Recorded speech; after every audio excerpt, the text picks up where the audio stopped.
বিশ্বনবী বললেন, সব সময় যারা ইস্তেগফার পড়বে আল্লাহর কোনো আযাব তাদের উপর আসবে না। সুবহানাল্লাহ পড়েন। আল্লাহর কোরআন সাক্ষী, আল্লাহ বললেন, ওয়ামা কানাল্লাহু মুআযযিবাহুম ওয়া হুম ইস্তাগফিরুন।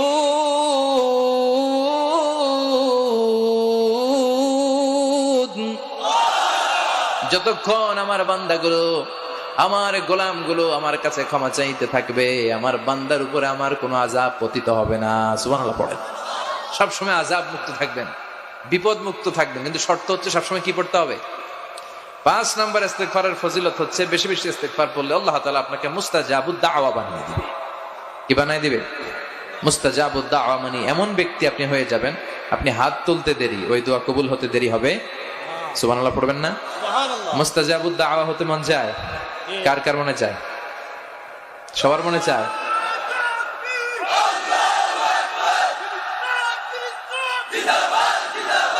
আপনারা ইমাম আহমদ ইবনে হাম্বলের নাম শুনেছেন? অনেক বড় মুহাদ্দিস ছিলেন, হাম্বলি মাযহাবের অনেক বড় ইমাম। উনি একক হাদিসের গ্রন্থ হিসেবে পৃথিবীর সবচাইতে বড় হাদিসের কম্পাইলেশনটা নিজে করেছেন, মুসনাদ আহমদ ইবনে হাম্বল। 40,000-এর মতো হাদিস আছে ওই কিতাবে। তিনি তার শেষ জীবনটা সফর করে করে দেশ থেকে দেশান্তরে ছুটে বেরিয়েছেন। তিনি হাদিস সংগ্রহের কাজে এক সফরে বেরিয়েছেন, লম্বা সফরে, ওনার জীবনী থেকে নেয়া। ওই লম্বা সফরে প্রচন্ড শীতের রাতে উনি এক মসজিদে আটকেছেন। এত কুয়াশা, এত ঠান্ডা, এত স্নো পড়ছে।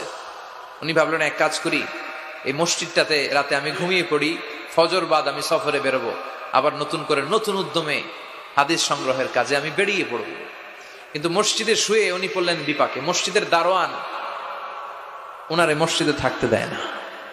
উনি বললেন, বাবা, আমি ফজরের সালাতে এই মসজিদে পড়বো নিয়ত করেছি, আমি ফজরের মুসল্লি, রাতটা তুমি কাটাতে দাও, আমি সকাল হতে না হতেই চলে যাব। কিন্তু দারোয়ান তো থাকতে দেয় না, নাছোড়বান্দা। সে বললো, বেরোন, মসজিদে থাকা যাবে না, বের হয়ে যান। কারণ দারোয়ান চিনতে পারেনি যে উনি জগৎ বিখ্যাত মুহাদ্দিস, এত বড় আলেমে দ্বীন। দারোয়ান ওনাকে চিনেনি। উনি বাধ্য হলেন মসজিদ থেকে বেরোতে। মসজিদ থেকে বেরোয় হাঁটতে লাগলেন আর শীতে কাঁপতে লাগলেন। হঠাৎ দেখলেন একটা বাজার, আর ওই বাজারে খাব্বাজ যুবক রুটি বিক্রেতা রুটি বানায়। কি বানায়?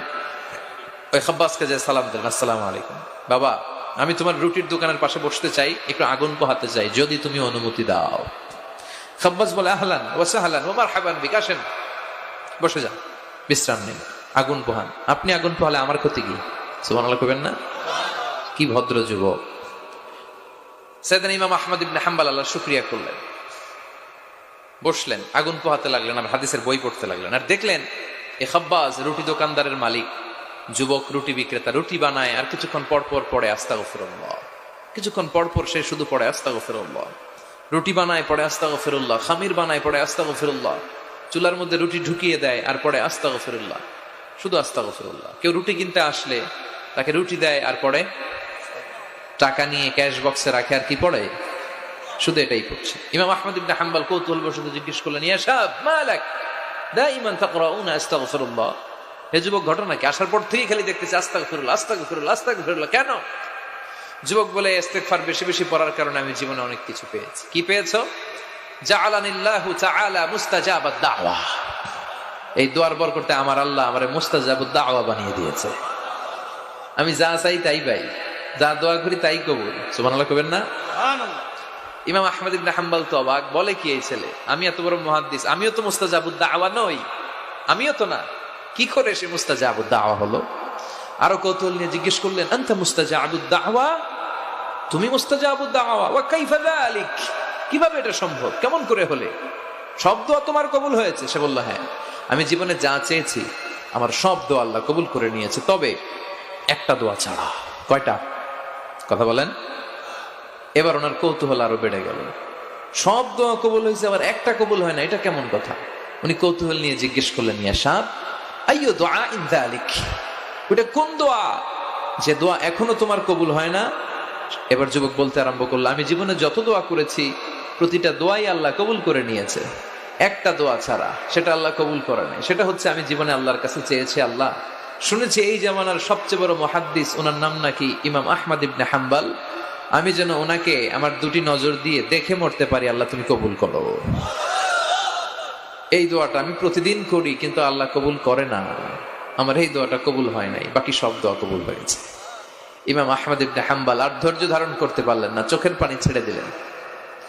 আর যুবককে বললেন, ইয়া সাব, তোমার এই দোয়াটাও কবুল হয়েছে, তোমার এই দোয়াটাও আল্লাহর কাছে কবুল হয়েছে। আনা আহমদ ইবনে হাম্বল, আমি সেই আহমদ ইবনে হাম্বল মুহাদ্দিসুদ দাহর। আমার সাথে দেখা করার জন্য আল্লাহ আমার দরবারে তোমারে পাঠায় নাই, আমারে তোমার দরবারে নিয়ে এসেছে। আমি আহমদ ইবনে হাম্বল মুহাদ্দিসুদ দাহর, এ যুগের সবচেয়ে বড় মুহাদ্দিস, আমি সেই ব্যক্তি।